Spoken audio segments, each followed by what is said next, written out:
పేదలకు తక్కువ ఖర్చుతో వైద్య సేవలు అందించి ప్రజల మన్ననలు పొందారని వెంకటరమణ హాస్పిటల్ యజమాని PDCC bank person in charge doctor Kamipalli Sitaramayya అన్నారు.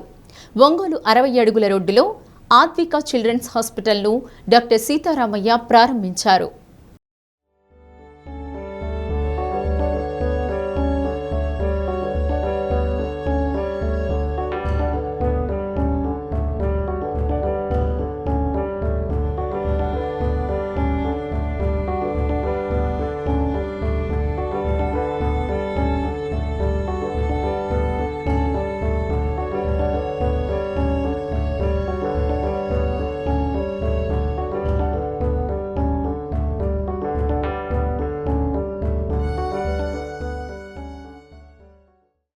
ఆద్విక చిల్డ్రన్స్ హాస్పిటల్ నిర్వాహకులు డాక్టర్ రవితేజ పంజాబ్లో పీజీ పట్టా పొంది ఒంగోలు జీజీహెచ్లో 8 ఏళ్ల పాటు చిన్నపిల్లలకు వైద్య సేవలు అందించారని, ఆయన సతీమణి డాక్టర్ దివ్య రేడియాలజీ విభాగంలో పనిచేస్తున్నారని, నూతనంగా హాస్పిటల్ ఏర్పాటు చేసి ప్రారంభించుకోవడం అభినందనీయమన్నారు.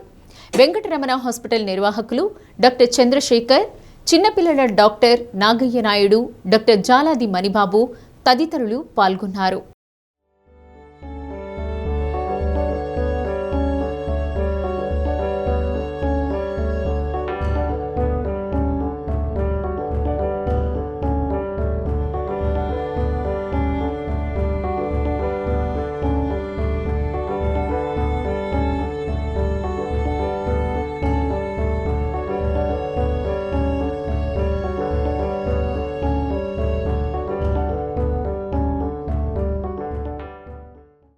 ఈరోజు ఆద్విక చిల్డ్రన్ హాస్పిటల్ మన 60 అడుగుల రోడ్లో సంగీతరావు గారి ప్రిమిసిస్లో మన డాక్టర్ రవితేజ అని ఎంబీబీఎస్ ఉస్మానియాలో చేసి పీజీఐ చండీగఢ్లో ఎండి పీడియాటిక్స్ చేసి గత 8 సంవత్సరాల నుంచి ఇక్కడ సర్వీస్ చేస్తూ ఉన్నారు మన జీజీహెచ్లో.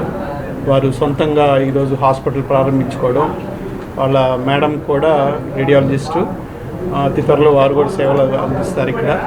సో ఈ రవితేజ ఈరోజు ఈ హాస్పిటల్ ప్రారంభించుకోవడం జరిగింది.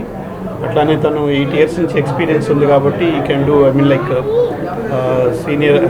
సీరియస్గా ఉండే కేసులన్నీ కూడా టేకప్ చేసి నియోనెటాలజీలో కానీ పీడియాటిక్లో కానీ ప్రతి ఒక్కటి కూడా మంచి సర్వీస్ ఇస్తాడని అనుకుంటున్నాను.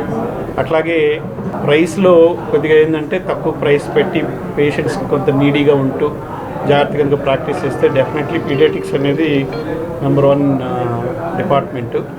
అట్లాగే ఇంకా ఈ ఒక్క డిపార్ట్మెంటే కాకుండా ఇంకా మిగతా డిపార్ట్మెంట్స్ కూడా పెట్టుకొని మంచిగా జరగాలని కోరుకుంటూ. సో పిల్లల వైద్యం అంటే అతి క్లిష్టమైందని నా దృష్టిలో. ఎందుకనంటే మనందరికీ తెలుసు, ఇక్కడ ఎవరైనా పేషెంట్ వస్తే పేషెంట్ వరకే మనం సాటిస్ఫై చేయాల్సి వస్తుంది. ఏది పెద్దవాళ్ళు అయితే. చిన్నపిల్లల్లో ఏంటంటే పిల్లలతో పాటు తల్లిదండ్రులని వాళ్ళ పక్కన వచ్చే వాళ్ళందరినీ కూడా మనం అడ్రస్ చేసి వాళ్ళని కరెక్ట్గా వాళ్ళందరికీ కూడా అర్థమయ్యే రీతిలో చెప్పి వైద్యం చేయాల్సిన పరిస్థితి వస్తుంది. ఈ రంగంలో మంచిగా ముందుకు వెళ్ళాలని ఆశిస్తూ మరొకసారి తనకి అభినందనలు తెలియజేస్తున్నాను. డాక్టర్ గారు 8 సంవత్సరాల నుంచి మనకి ఇక్కడ జీజీహెచ్లో సర్వీసెస్ అందిస్తున్నారు. ఆయన మంచి రెప్యూటెడ్ ఇన్స్టిట్యూట్ నుంచి తను డిగ్రీ కంప్లీట్ చేసుకొని మన జిల్లాకు రావడం జరిగింది. ఇక్కడ 8 ఇయర్స్ నుంచి మంచి పేరు సంపాదించుకున్నారు. వారు ఇక్కడ మంచి వైద్యాన్ని అందిస్తారని ఆశిస్తున్నాను. తర్వాత మంచి సర్వీసెస్ మన ప్రజలందరికీ ఇవ్వాలని కోరుకుంటూ వారు మంచి ఇక్కడ ఈ intensive care unit, neonatal ICU స్థాపించారు. వారి మిస్సెస్ కూడా రేడియాలజిస్టు, తను కూడా సర్వీసెస్ అందిస్తారని ఆశిస్తున్నాను. వీరు లైఫ్లో మంచి సక్సెస్ని అధిరోహించాలని ఆశిస్తూ సెలవు తీసుకుంటారు. తమ సొంతంగా ఒక హాస్పిటల్ ప్రారంభించుకొంచుండగా వారికి ఇండియన్ మెడికల్ అసోసియేషన్ తరఫున శుభాకాంక్షలు తెలియజేస్తున్నాను. డాక్టర్ రవితేజ ప్రతిష్టాత్మకమైన పీజీఐ చండీగఢ్ ఇన్స్టిట్యూట్లో ఎండి పాస్ అయి 8 సంవత్సరాల అనుభవంతో సొంతంగా తన హాస్పిటల్ని ప్రారంభిస్తున్నారు. రవితేజకు ఇండియన్ మెడికల్ అసోసియేషన్ తరఫున సీనియర్ డాక్టర్లుగా మేము ఇచ్చే సలహా ఏంటంటే, మీరు పేషెంట్లకి అందుబాటులో ఉండాలని, అఫోర్డబుల్గా ఉండాలని, మీ ఎబిలిటీని, మీ సామర్థ్యాన్ని పూర్తిగా ఉపయోగించి